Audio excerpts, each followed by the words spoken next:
Iya. Pembahasan yang kedua, al-jam'u baina at-ta'limi wad-du'a, menggabungkan pengajaran dan doa. Menulis rahimahullahu ta'ala memulai risalahnya, beliau berkata, i'lam rahimakallah, ketahuilah semoga Allah merahmatimu. I'lam, ketahuilah, diajari orang, ketahuilah, pelajarilah, ilmuilah. Kemudian dia doakan, semoga Allah merahmatimu. Ini dia gabungkan dua hal, mengajari orang dan apa? Mendoakannya. Dan mendoakannya. Dan ini sifat seorang penasihat. Sifat seorang guru yang baik seperti itu. Iya, dia gemar berbagi faedah, mengajarkan ilmu kepada manusia, dan dia juga menghendaki kebaikan untuk orang yang diajari. Iya, menjadi penasihat baginya. Menjadi penasihat baginya. Karena itu sifat seorang guru yang diambil ilmu darinya, itu adalah guru yang punya ketakwaan, punya keilmuan, dan pandai memberikan kepada manusia apa yang layak, yang cocok untuk mereka. Apa yang layak, yang cocok untuk mereka. Jangan diberi dari buku-buku yang kadang akalnya belum sampai memahaminya. Diberi dari buku yang dasar, yang ringan. Nah, itulah yang disebut Rabbani oleh Ibnu Abbas. Yaitu orang-orang yang mengajari manusia sigarul ilm qabla kibarihi. Ilmu yang kecil sebelum apa? Ilmu yang besar. Iya, itu namanya penasihat. Namanya penasihat. Beda dengan sebagian manusia ya. Sebagian manusia kadang dia mengajar. Tapi mengajar, menyuruh manusia kepada dirinya. Untuk mengagungkan dirinya. Supaya dia punya posisi di tengah manusia. Iya. Ada yang kadang berbicara, yang dia cari adalah ketamakan dunia.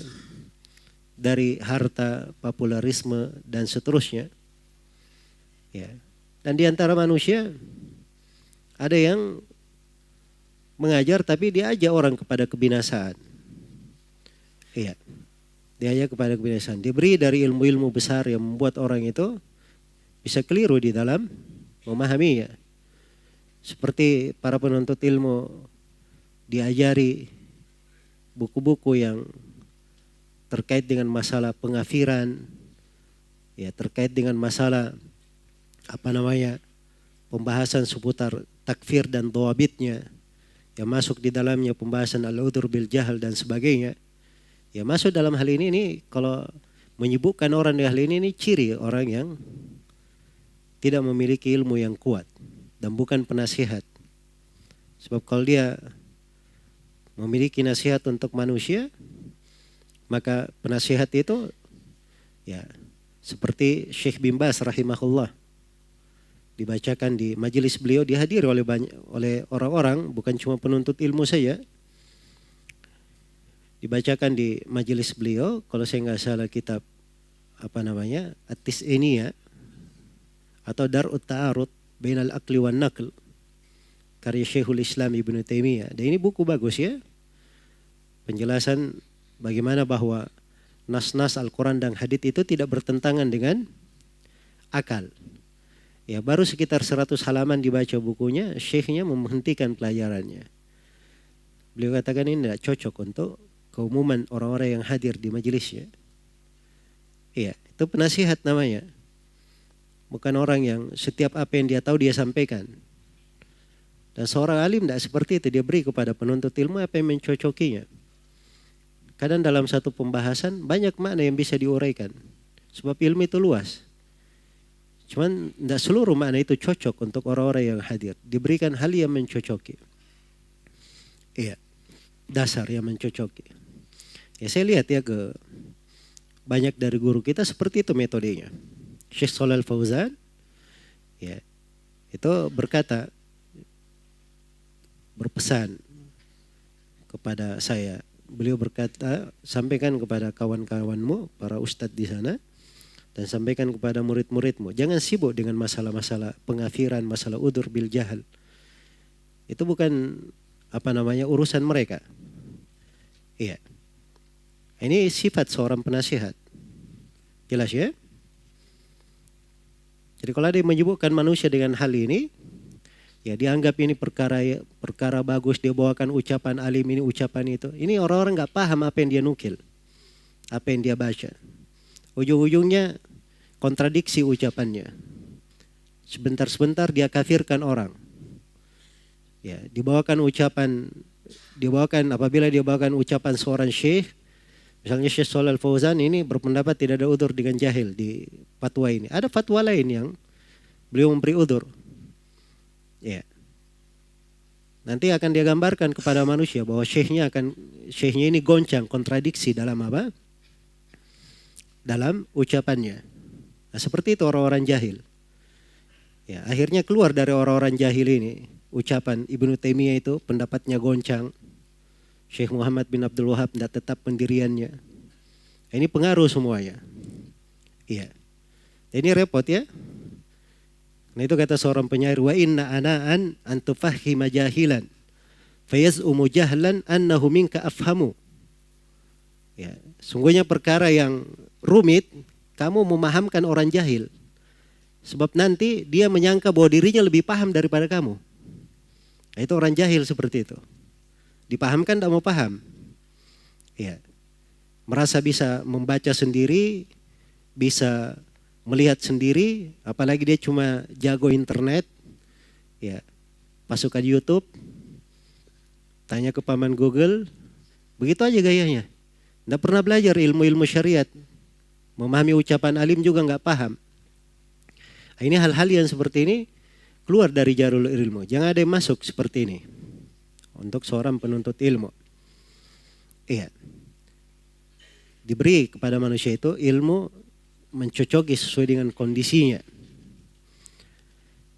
Guru kami Syekh Abdullah bin Abdul Aziz Ibn Aqil rahimahullahu ta'ala. Itu saya perhatikan kalau beliau ada yang membaca ya ke beliau Zadul Mustaqni. Ya. Maka beliau hanya terangkan sesuai dengan buku yang dia baca. Sebab Zadul Mustaqni ini ringkasan. Dibaca itu saja yang dikomentari.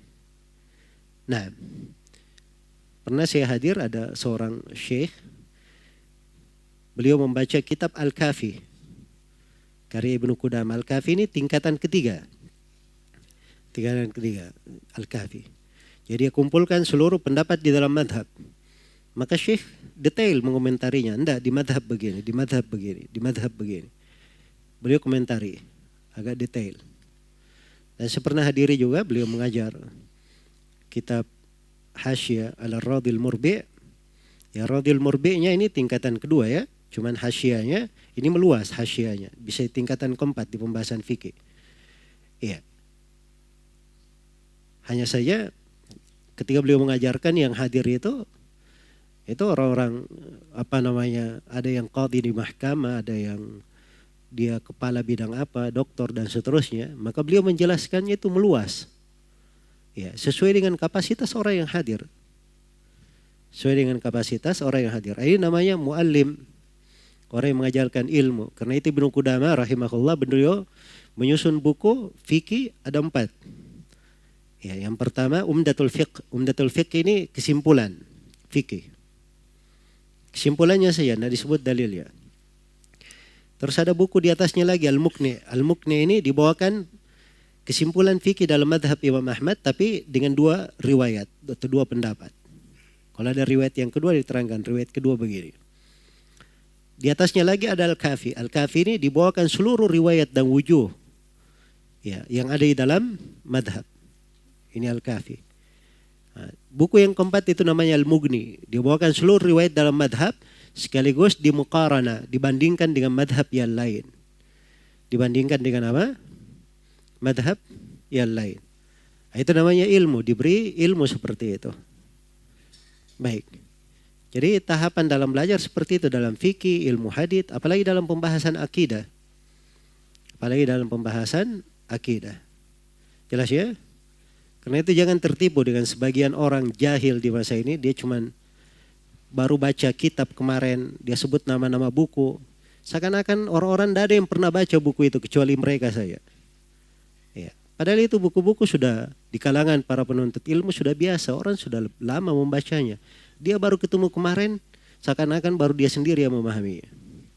Ini repot ya kalau ada yang seperti ini di kalangan para penuntut ilmu. Ya, baik. Jadi kita kembali di pembahasan tentang bagaimana etika dari penulis rahimahullah. Beliau gabungkan antara ilmu dan apa? Doa, pengajaran dan mendoakan orang yang diajari. Diajarkan hal yang sesuai dengannya dan didoakan rahmat untuknya. Itu hirs namanya untuk seorang murid yang diajari. Baik.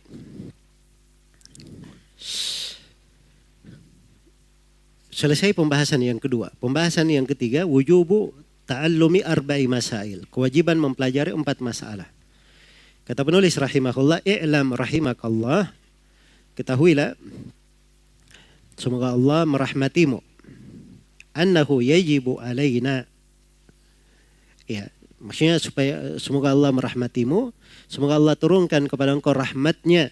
Yang dengan rahmat ini engkau dapatkan apa yang kamu cari dan engkau terhindar dari kejelekan yang engkau khawatirkan. Annahu yajibu alaina. Sungguhnya wajib atas kita. Atas kita. Siapa kita? Hah? Kita semuanya mukallaf. Yang sudah mukallaf. Dibebani dengan beban syariat. Itu orang yang sudah dewasa, sudah akil, ya, balik. Ini mukallaf namanya. Laki-laki maupun perempuan. Yang muda maupun yang tua. Yajibu alaina, wajib atas kita apa? Ta'allumu, mempelajari. Iya. Arba'i masail. Mempelajari 4 masalah. Jadi masail jamak dari masalah. Iya. Masail itu jamak dari masalah.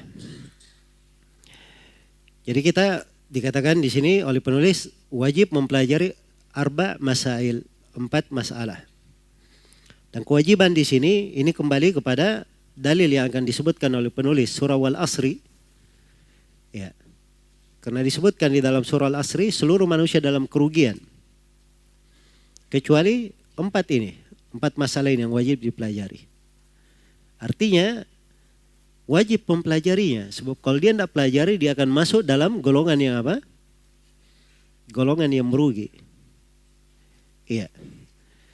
Karena itu wajib atas kita mempelajari 4 al-masail. 4 masalah. Apa 4 masalah ini? Diglobalkan oleh penulis dulu 4 masalah. Ini tansyid ya, etika dalam mengajar dan cara mendekatkan pemahaman. Iya, karena itu Nabi SAW kadang memberikan kepada para sahabat angka-angka supaya mudah dipahami. Iya, supaya mudah dipahami. Disebutkan angka-angka. Seperti sab'atun yudhilluhumullahu tahta dhillih. Ada 7 golongan yang dituduhi oleh Allah di bawah tuduhannya. 7 golongan dikumpulkan dalam satu hadits. Padahal golongan yang dituduhi di bawah tuduhan arsy Allah itu masih ada yang lain selain daripada 7. Disebutkan oleh Nabi di dalam hadits yang lain. Tapi ini untuk mendekatkan, memudahkan. Ya.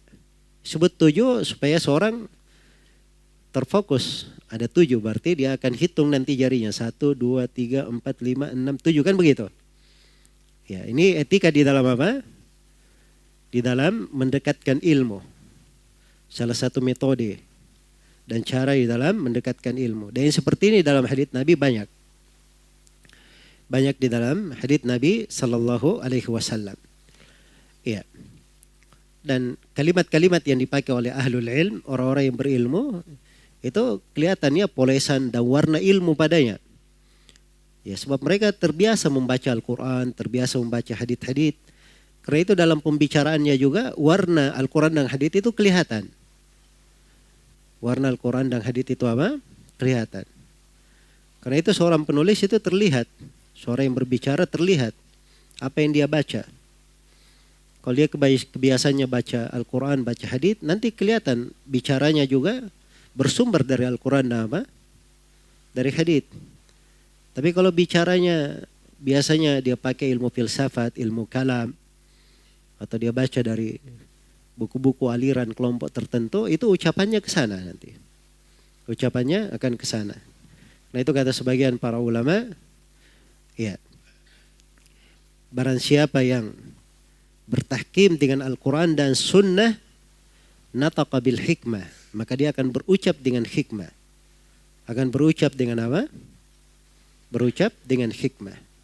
Nah, itulah yang sebenarnya disebut dengan hikmah. Orang yang berpegang dengan Al-Quran dan apa? Sunnah Rasulullah Sallallahu Alaihi Wasallam. Iya. Baik.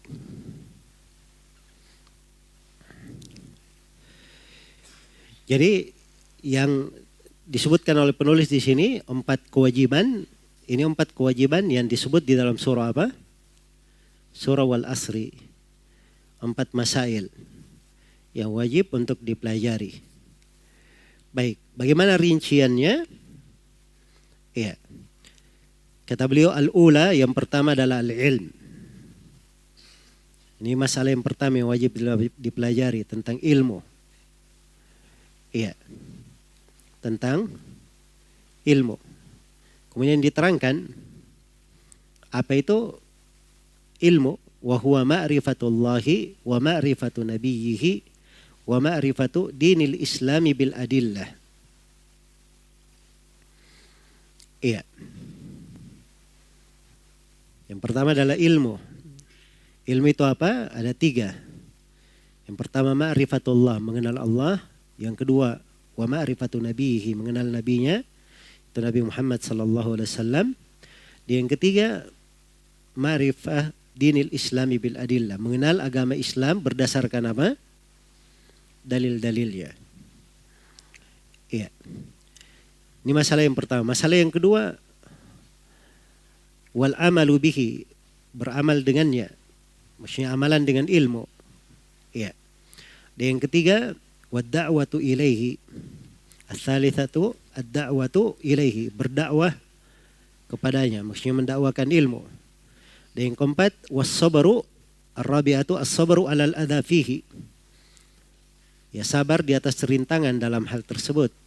Ya, maksudnya dalam hal ilmu. Iya. Dalam hal ilmu, dalam mempelajarinya, mengamalkannya, dan di dalam mendakwakan ilmu itu dia bersabar dalam seluruh hal tersebut. Baik, jadi ini 4 kewajiban ya. Ini semuanya ada 5 pembahasan di sini. Saya poinkan pembahasan yang keempat, ta'riful ilm wal ma'rifah. Penulis menggunakan di sini apa namanya? Bahasa al-ilm dan bahasa al-ma'rifah. Iya. Bahasa ilmu dan bahasa apa? Ma'rifah. Apa itu ilmu? Al-ilmu ma'rifatul huda bidalilihi. Ilmu itu adalah mengenal petunjuk dengan dalilnya. Ilmu itu mengenal petunjuk dengan apa? Dengan dalilnya. Jadi kalau seorang dalam pembahasan ilmu dia mengerti tetapi tidak dengan dalil, maka itu bukan ilmu namanya. Nah, ilmu itu dia kenal petunjuk tapi dengan dalil. Itu yang disebut dengan ilmu.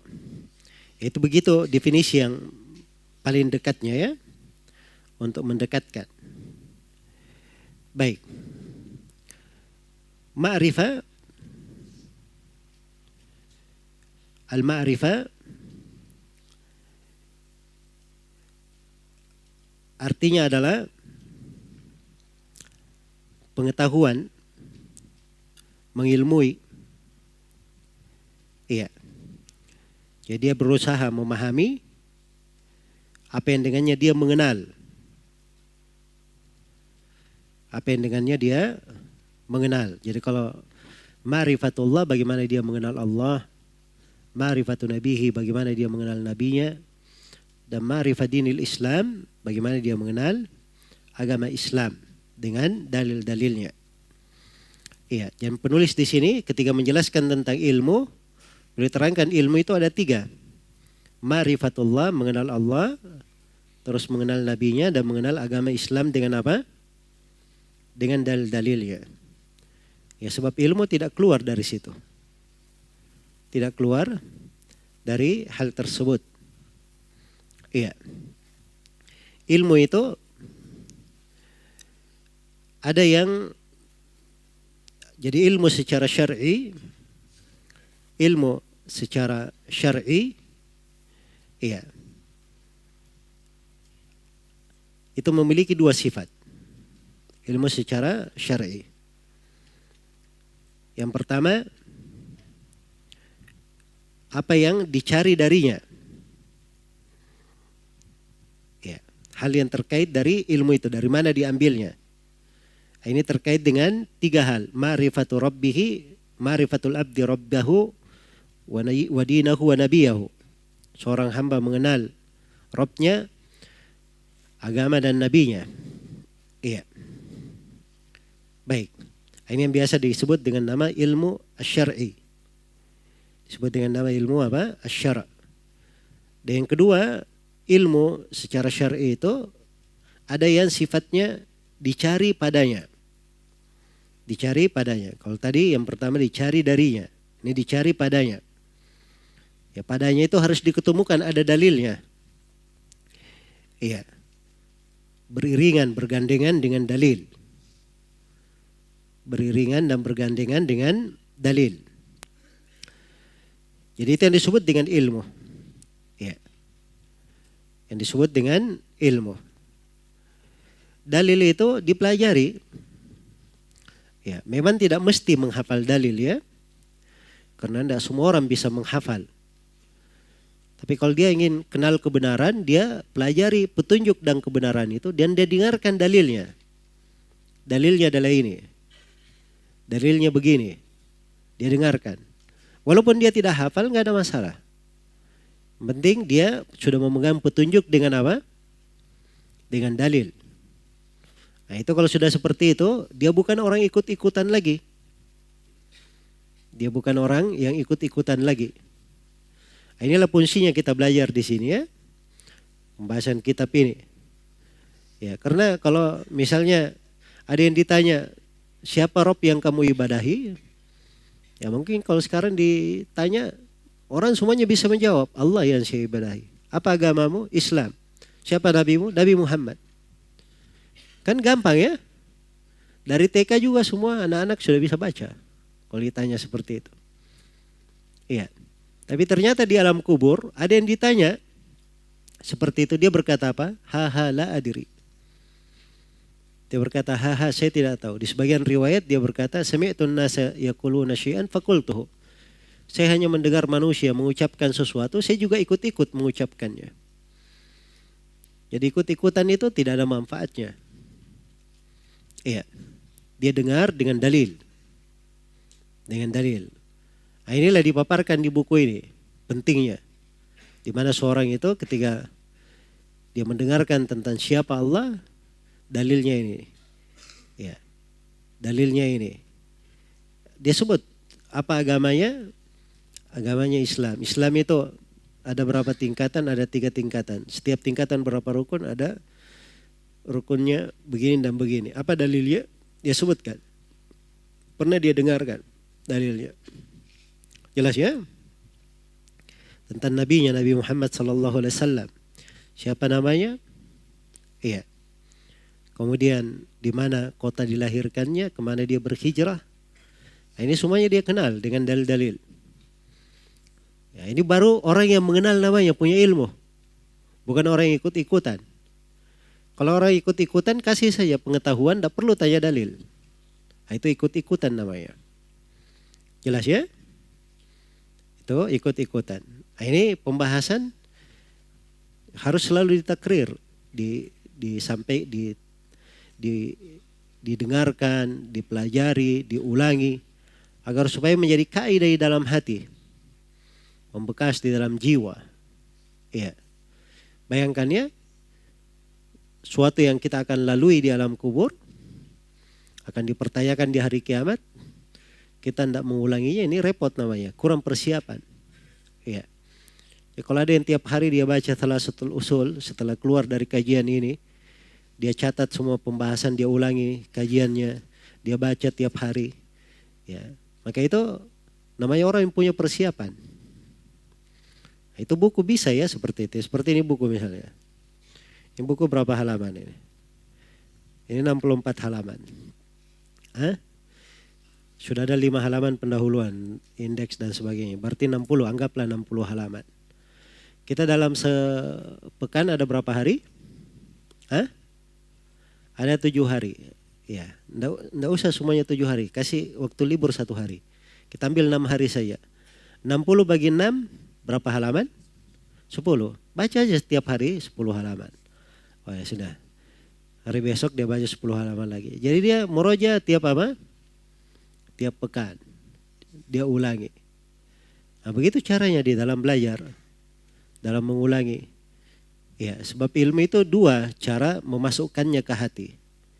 Yang pertama dengan dihafal, dan yang kedua dengan banyak diulangi. Kalau dia tidak bisa menghafal, banyak dia ulangi. Iya. Kalau dia hafalkan tetap pasti dalam dirinya kalau dia hafal. Kalau dia tidak hafal maka banyak dia ulangi. Banyak dia ulangi. Baik. Jadi ini pembahasan tentang al-ilmu dan apa? Al-ma'rifah. Iya. Cuman kadang pembahasan ma'rifah ini ada sebagian manusia masuk dalam hal-hal yang bukan pada tempatnya. Dan saya enggak meluas ke situ ya. Pembahasan yang kelima. Iya. Atau sebelum masuk ke dalam apa namanya?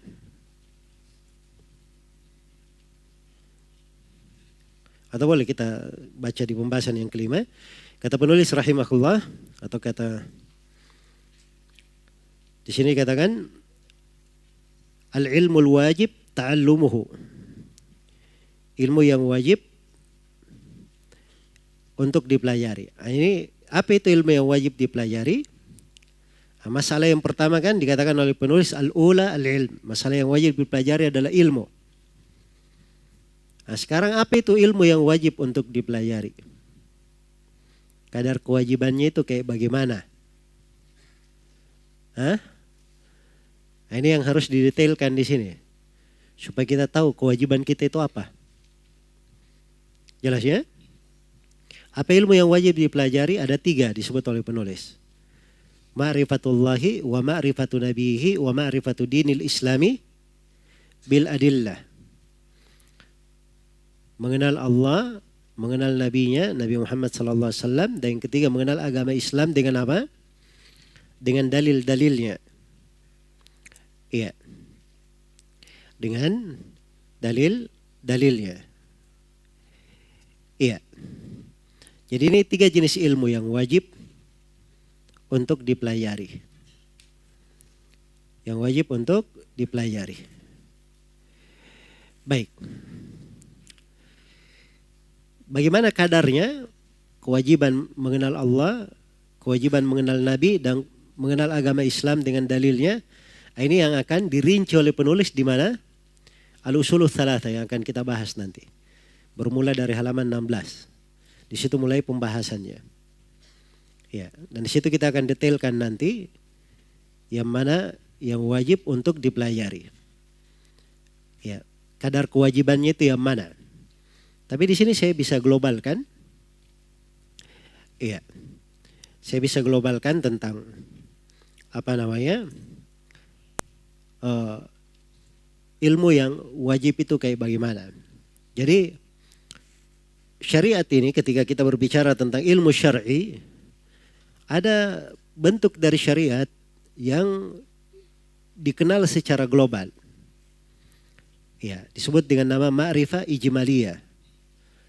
Seorang mengenalnya secara apa? Secara global. Nah, ini ilmu tentang pokok-pokok syariat dan kaidah-kaidah dasar syariat. Nah, ini wajib atas setiap muslim dan muslimah untuk mengenalnya. Nah, ini yang akan kita bahas di sini. Di uraian penulis. Jelas ya? Dan ada ma'rifah jenis yang kedua, ma'rifah berbentuk tafsiliyah, masuk di dalam rincian, bukan global lagi. pada hal yang masuk ke dalam rincian lebih mendetail, dalam rincian syar'inya. Ya, ini tidak semuanya diwajibkan di situ, tapi diwajibkan menjadi fardu kifayah terhadap jumlah yang cukup dari kaum mukminin. Kalau sudah ada jumlah yang cukup mempelajari, gugur kewajiban atas yang lainnya. Ya. Karena itu misalnya sebagai hakim, sebagai qadhi, sebagai mufti, atau sebagai seorang pengajar. Ini kan ada ilmu-ilmu tersendiri yang wajib dia pelajari di situ untuk bidangnya, masuk ke dalam rinciannya. Ya. Ketika dia mau mengajarkan fikih, misalnya dia harus pelajari dulu dari bidang ilmu fikih itu apa yang wajib dia pelajari supaya bisa diajar kepada orang. Nah, maka ini dua jenis ma'rifah. Dua jenis ma'rifah. Ya, kalau ditanya tentang apa hukum mempelajari ilmu, sama saja di pembahasan yang sudah kita bahas. Ilmu itu dua macam, kan begitu. Ada ilmu yang sifatnya fardu ain untuk dipelajari, dan ada ilmu yang sifatnya apa? Fardu kifayah. Nah, yang fardu ain ini akan dibahas oleh penulis nanti di penjelasan tentang tiga: mengenal Allah, mengenal agama Islam, dan mengenal Nabi Muhammad sallallahu alaihi wasallam. Iya. Baik. Jadi dikatakan di sini al-ula al-ilm. Yang pertama itu adalah ilmu. Ilmu itu apa? Wa huwa ma'rifatullah. Ya, dia mengenal Allah. Bagaimana dia mengenal Allah? Ya tentunya dengan apa yang Allah perkenalkan dirinya dalam Al-Quran. Dan apa yang Nabi SAW Muhammad perkenalkan Allah di dalam hadits-haditsnya. Dengan itu kita mengenalnya. Ya. Nah, ini kata Ibnu Al-Qayyim rahimahullahu ta'ala, ya, wa qad damma Allah ta'ala man lam yu'azzimhu haqqa 'azmatihi wala arafahu haqqa ma'rifatihi wala wasafahu haqqa sifatihi. Allah telah mencela siapa yang tidak mengagungkan Allah dengan sebenar-benar pengagungan. Dan Allah mencela siapa yang tidak mengenal Allah dengan sebenar-benar pengenalan. Dan Allah mencela siapa yang tidak mensifatkan Allah dengan sebenar-benar pensifatan. Ini terkait dengan ilmu tentang Allah. Jadi ada kadar dari ilmu yang harusnya kita mengagungkan dan membesarkan Allah di situ. Ya. Karena dalam Al-Quran Allah berfirman, "Ma lakum la tarjuna lillahi waqara." Ada apa dengan kalian? Kalian tidak mengagungkan Allah dengan penuh ketundukan. Ini dicela. Dan tiga tempat dalam Al-Quran, ya, ma qadarullaha haqqa qadri. Ada sebagian ayat, wa ma qadarullaha haqqa qadri. Mereka tidak mengagungkan Allah dengan sebenar-benar pengagungan. Ini dicela. Sebagaimana mereka yang tidak mensifatkan Allah dengan pensifatan yang sebenarnya, sebagaimana yang dijelaskan dalam Al-Quran dan As-Sunnah, ini juga dicela. Iya. Dicela. Karena itu penting untuk seorang itu mengenal siapa Allah Subhanahu wa taala. Iya. Dan ini kunci dakwah para nabi dan para rasul. Kunci dakwah para nabi dan para rasul. Iya. Baik. Karena tiga hal ini mengenal Allah, seorang pertama dia harus kenal siapa Allah yang dia ibadahi. Iya. Kemudian yang kedua, dia mengenal jalan yang mengantarnya kepada Allah. Inilah syariat agama, jalan yang mengantarnya kepada Allah. Ya, untuk mencapai ke jalan tersebut, dia perlu ada yang menunjukinya. Inilah mengenal Nabi Muhammad sallallahu alaihi wasallam.